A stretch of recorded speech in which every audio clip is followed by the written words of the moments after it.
ओम साई राम। हमारे साई परिवार में आप सभी का बहुत स्वागत है। श्री साईनाथ की कृपा से हम आज से शुरू करेंगे श्री साई सच्चरित्र का पारायण। श्री साई सच्चरित्र जो कि हर साई भक्त के लिए पथ प्रदर्शक है। चलिए शुरू करते हैं। अध्याय 1। पुरातन पद्धति के अनुसार श्री हेमाड पंत जी ने श्री साई सच्चरित्र का आरंभ वंदना द्वारा करते हुए शुरू किया। पहले वो श्री गणेश को साष्टांग प्रणाम करते हैं, जो कार्य को निर्विघ्न संपन्न करके उसको यशस्वी बनाते हैं और कहते हैं कि श्री साई ही गणपति है। फिर भगवती सरस्वती को प्रणाम करते हैं, जिन्होंने कार्य रचना की प्रेरणा दी है, और कहते हैं श्री साई भगवती से भिन्न नहीं है। फिर ब्रह्मा विष्णु महेश्वर को प्रणाम करते हैं, जो उत्पत्ति स्थिति और संहार करता है, और कहते हैं श्री साई और वो अभिन्न है। फिर अपने कुल देवता श्री नारायण आदिनाथ की वंदना करते हैं, जो कि कांकन में प्रकट हुए। कांकन वो भूमि है जिसे श्री परशुराम जी ने समुद्र से निकाल स्थापित किया था। फिर श्री भरद्वाज मुनि को प्रणाम करते हैं, जिनके गोत्र में उनका जन्म हुआ। फिर अपने पिता महा सदाशिव, पिता रघुनाथ और माता को, जो उनके बचपन में ही गत हो गए थे। फिर अपनी चाची को, जिन्होंने उनका भरण पोषण किया, और अपने प्रिय भाई को नमन करते हैं। फिर अपने पाठकों को प्रणाम करते हैं, जिनसे उनकी प्रार्थना है कि वो एकाग्र होकर कथामृत का पान करें।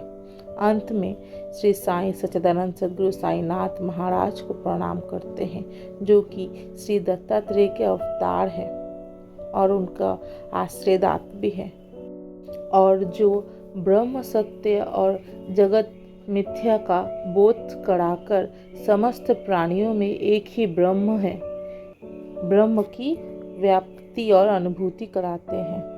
हेमाड पंत जी ने इन सभी को प्रणाम करके अपनी कथा का आरंभ करते हैं। गेहूं पीसने की कथा। इस अध्याय में हम देखते हैं कि कैसे बाबा ने विसूचिका या फिर हैजा के रूप को निर्मूल किया केवल गेहूं से। 1910 एक दिन मैं भोर को बाबा के दर्शन के लिए गया मंदिर। वहां जाके देखता हूँ कि बाबा हाथ मुंह धोकर गेहूं पीसने की तैयारी कर रहे थे, और मुझे ये लगा कि ऐसा क्यों कर रहे हैं बाबा का गेहूं पीसने से क्या मतलब है? बाबा का ना कोई घर है, ना परिवार है, खाने वाला भी कोई नहीं है। बाबा जो खाते हैं, जो भिक्षा में जो मिलता है, उसी से बाबा खाते हैं, तो फिर ऐसा क्यों? और वहाँ उपस्थित सभी के मन में ये प्रश्न था। फिर बाबा की इस लीला के बारे में पूरे गांव भर में शोर हो गया, और धीरे धीरे लोग मस्जिद की तरफ दौड़ने लगे। बहुत भीड़ उमड़ पड़ा। इसी भीड़ में से 4 निर्भीक महिला आगे आकर बाबा के हाथ से चक्की लेकर गम पीसने लगी और बाबा के गुणगान करने लगी। पहले बाबा थोड़ा क्रोधित हुए, लेकिन उसके बाद उस महिलाओं की जो भाव थी, जो प्यार था, जो श्रद्धा था बाबा के लिए, बाबा वो देखकर शांत हो गए। और वो महिलाएं भी ये सोचने लगी कि बाबा का ना घर है, ना परिवार है, ना बाल बच्चा है, तो फिर बाबा किसके लिए गम पिसाई कर रहे हैं?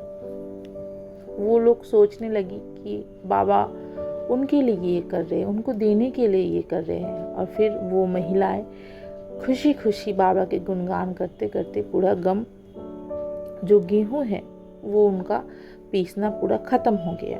उसके बाद वो महिलाएं क्या करती हैं कि जो गम पिसाई वहाँ हुआ है, जो आटा उससे निकला है, वो 4 जन महिला 4 हिस्सों में बांटकर अपने अपने घर ले जाने के लिए तैयार हो गई और उठा के वो लोग ले भी जा रहे थे। फिर बाबा क्रोधित हुए और उन पे चिल्लाने लगे, गुस्सा करने लगे कि तुम किसका माल समझ के ये ले जा रही हो? तुमने मुझसे पूछा?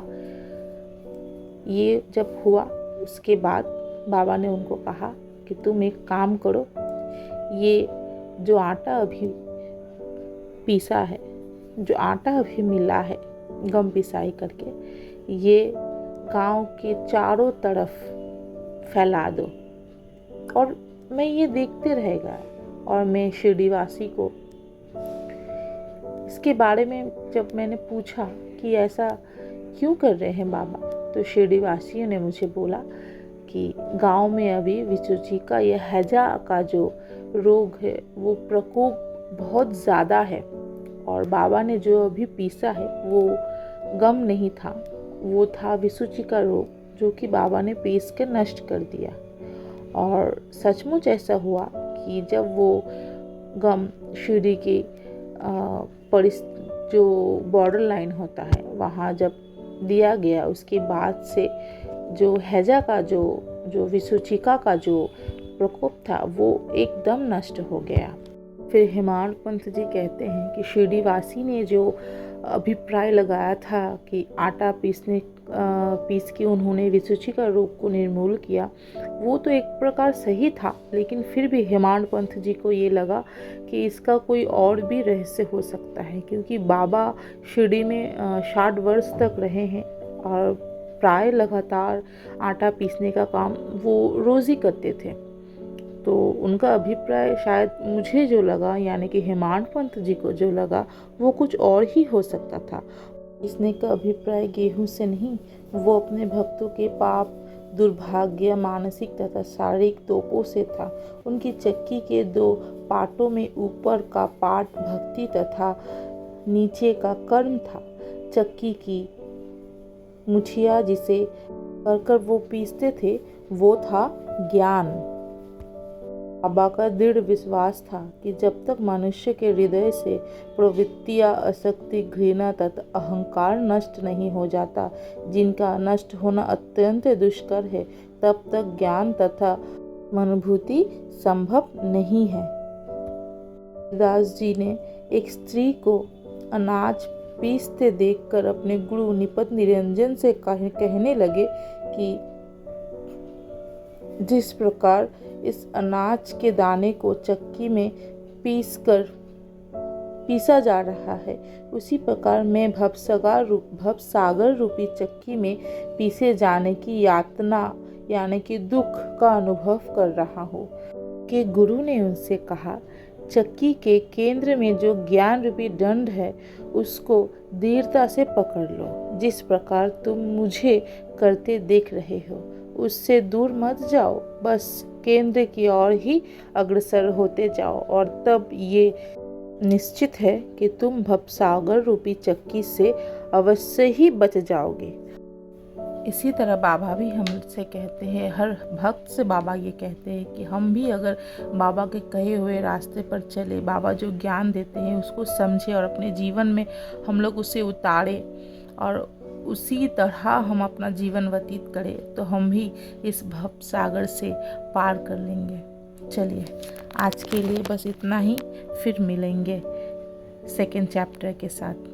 श्री सच्चिदानंद सद्गुरु साईनाथ महाराज की जय, शिरडी के राजा की जय।